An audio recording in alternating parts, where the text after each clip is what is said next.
This is a story called A Family Who Stays Together Through Thick and Thin.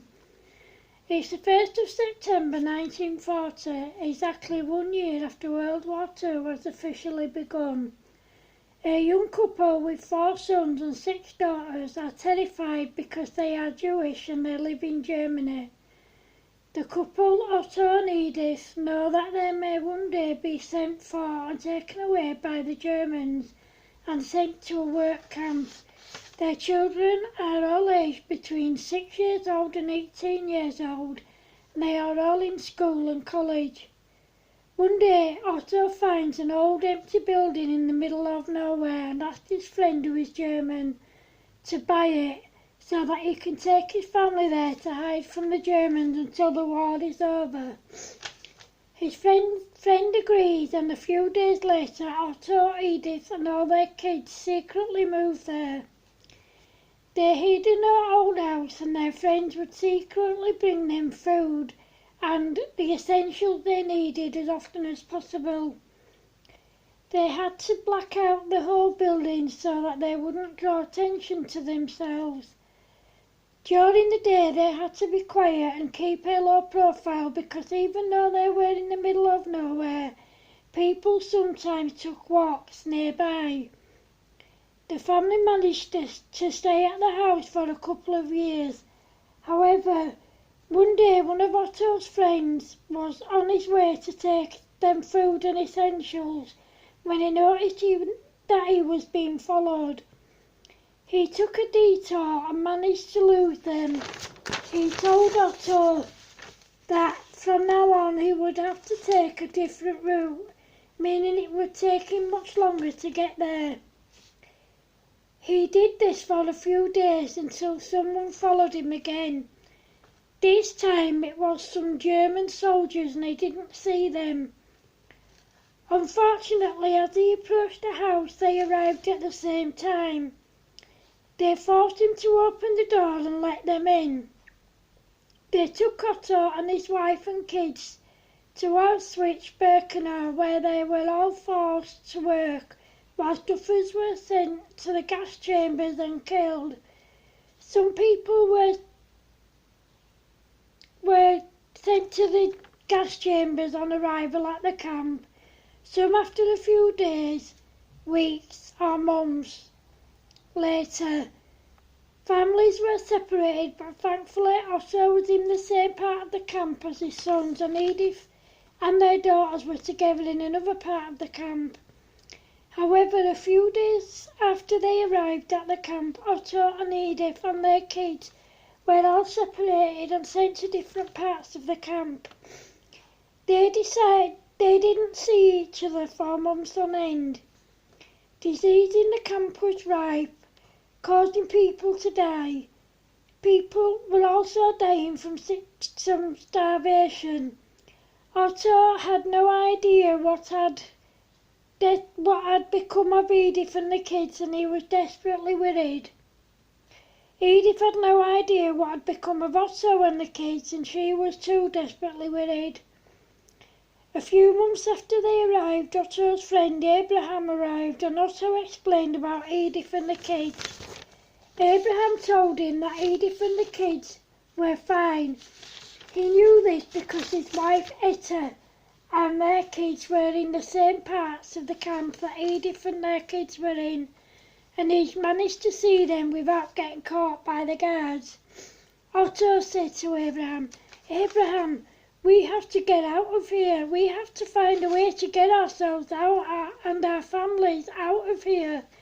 "Yes, I agree with you, Otto. How are we going to do it?" Abraham said to Otto. "Well, if you look over there, you will see a board underneath the barbed wire. I've already started digging under there. We can escape that way, find somewhere safe to hide, and when it's safe to do so, we can come back for our families. It will take a while as the girls are always there, but we have to do this," Otto said to Abraham. About 2 weeks later, Otto noticed that there was a new guard, and he could see that he wasn't very good at his job. The guard left his post even though he shouldn't have done.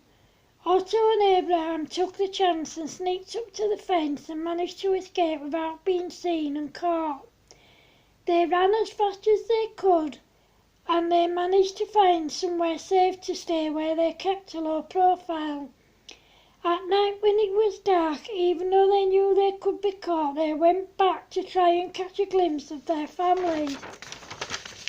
So far they hadn't seen them. Then one night, both Otto and Abraham managed to see their eldest sons. When the guards weren't looking, they managed to grab their attention and to summon them over without being seen. Otto said to them, "We need you to be very brave for us and to do what we tell you to do. Can you do that?" "Yes," said both boys. "Right, we need you to round up your brothers and then go to the part of the camp where your mums and sisters are.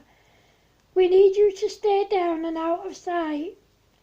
When you get to your mum and sisters, we need you to come to us at the address on this piece of paper. Remember, stay down and safe." That night, when everyone was making their way to their barracks, the boys saw it was the perfect opportunity to do what Otto and Abraham had told them to do. They managed to get their families together and to escape the same way Otto and Abraham had escaped. Thankfully, they weren't seen. They made it safely to the address that Otto and Abraham had given to the boys.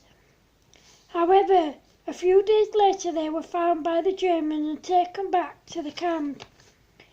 They knew that they had to find a way of getting out again, but the guards were constantly watching them. A few days later they were returned to the camp. A few days after they were returned to the camp, they had an idea. "We should get everyone in on this idea that I have," said Abraham.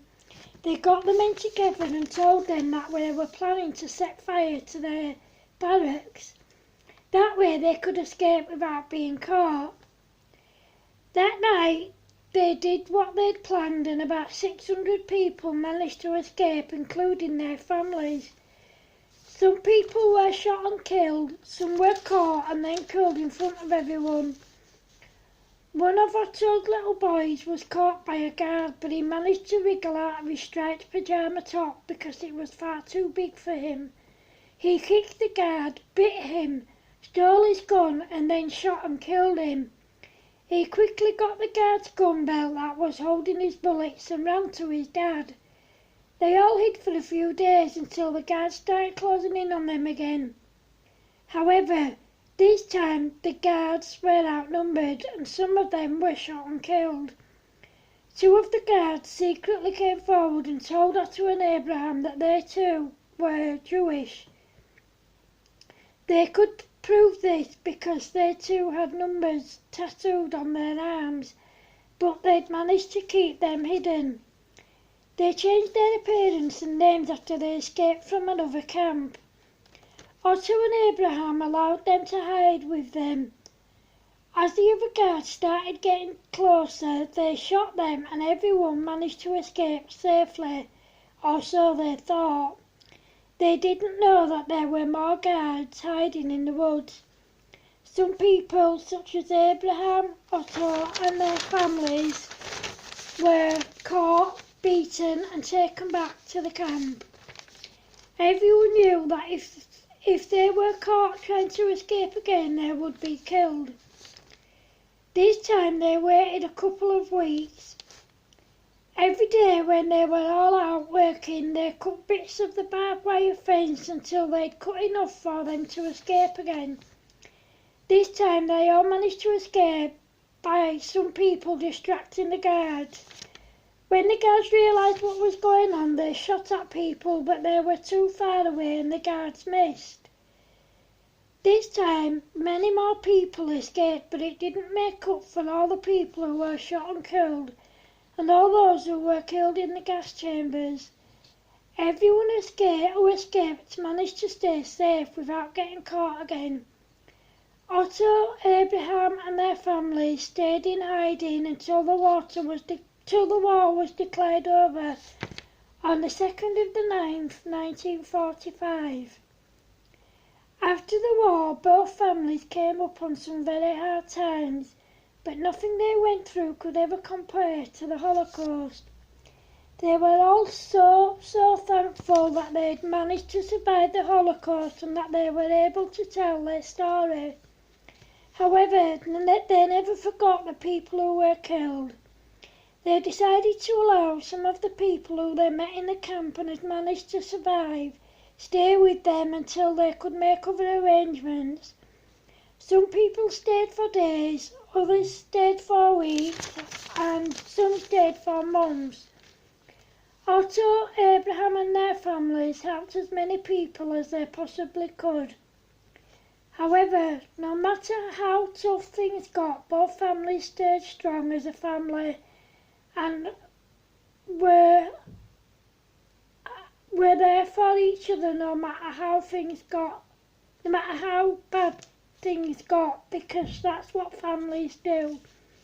Also, despite their own hardships, both Abraham, Otto and their families helped many victims and survivors of the Holocaust. The end. Thank you.